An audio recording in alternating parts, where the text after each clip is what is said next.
Komentarnya muke gile lu. Ya karena nggak tahu kan, udah kehilangan narasi apa yang mau diucapkan, ya tiba-tiba orang-orang yang ujuk-ujuk itu merasa ngomongin ini aja deh. Jadi semacam main-main aja sebetulnya kan, nggak ada semacam persiapan strategi itu, bahkan nggak bersiap untuk menilai ulang bahwa nanti dia akan dibully lagi itu. Jadi betul-betul ini prinsip ekor ular itu berbalik menempeleng kepala ularnya sendiri, itu yang terjadi sekarang. Jadi kedunguan sebetulnya, kekonyolan itu ya. Si ular nggak ngerti bahwa yang dia tabok adalah kepalanya sendiri, pakai ekornya pula itu kan. Nah itu silahkan tafsirkan satire itu.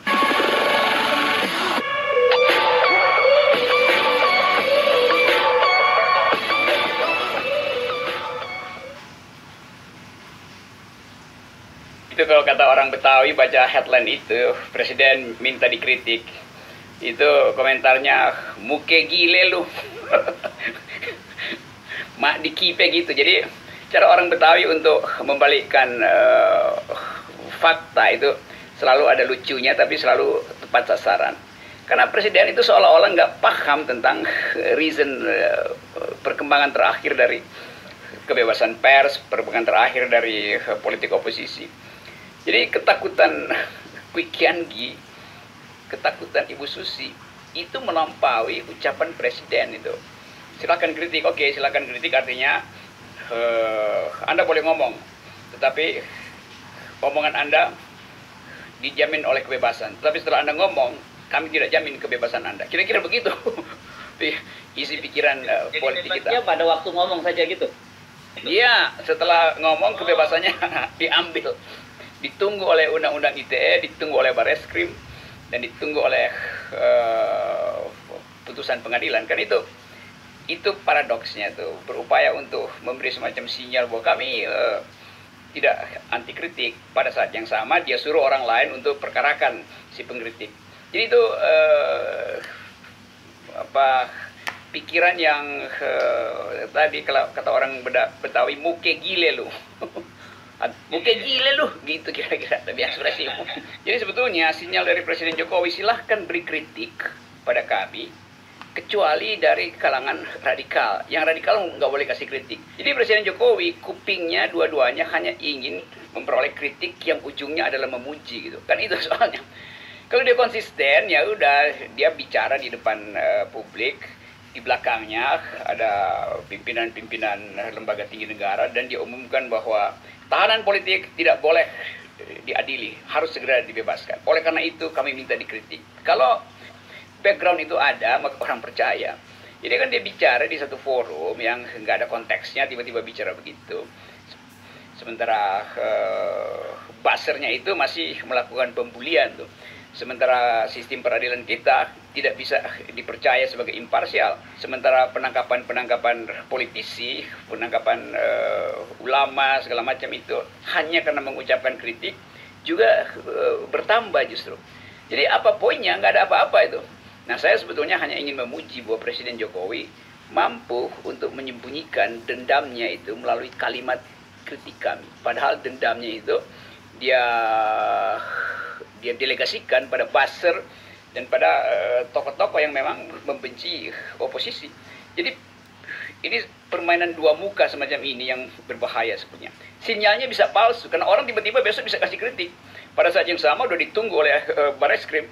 Jadi ngapain gitu saudara presiden itu berupaya untuk bersembunyi di dalam kebohongan komunikasi publik.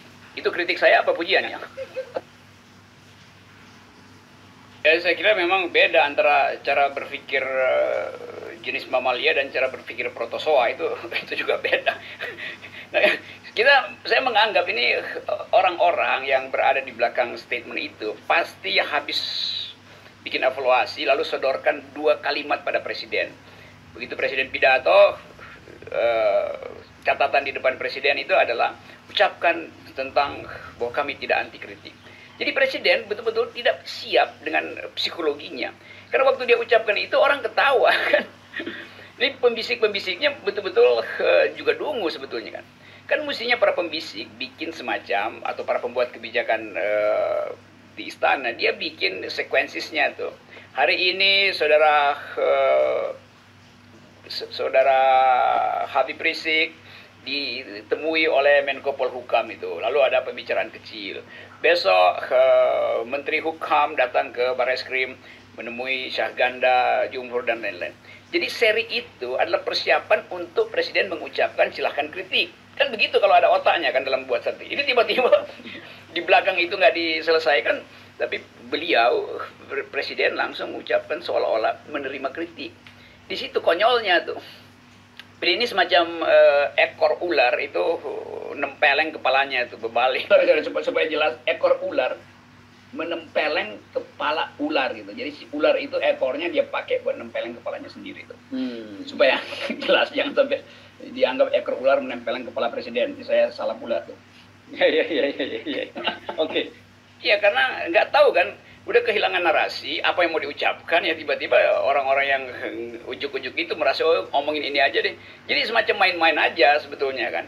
Nggak ada semacam persiapan strategi itu. Bahkan nggak bersiap untuk menilai ulang bahwa nanti dia akan dibully lagi itu. Jadi betul-betul ini prinsip ekor ular itu berbalik menempeleng kepala ularnya sendiri, itu yang terjadi sekarang. Jadi kedunguan sebetulnya, kekonyolan itu ya. Si ular nggak ngerti bahwa yang dia tabok adalah kepalanya sendiri, pakai ekornya pula itu kan.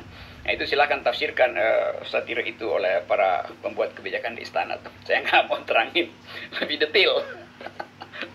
Iya, pada kecewa basernya karena saya dengar baser-baser ini udah nongkrong di semua gedung tinggi di sekitar Bundaran HI buat bikin video yang dramatis, karena dianggap bahwa banjir itu akan tiba di Bundaran HI setinggi 80 sampai ke 1 meter itu.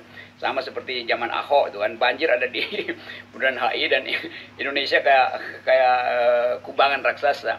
Nah, kemarin itu baser-baser udah siap-siap tuh pakai kamera canggih untuk memotret itu, dan ternyata banjirnya nggak nyampe di situ. Jadi itu sekali lagi ular ekornya nempeleng kepalanya sendiri itu. Ini terjadi pada booster itu.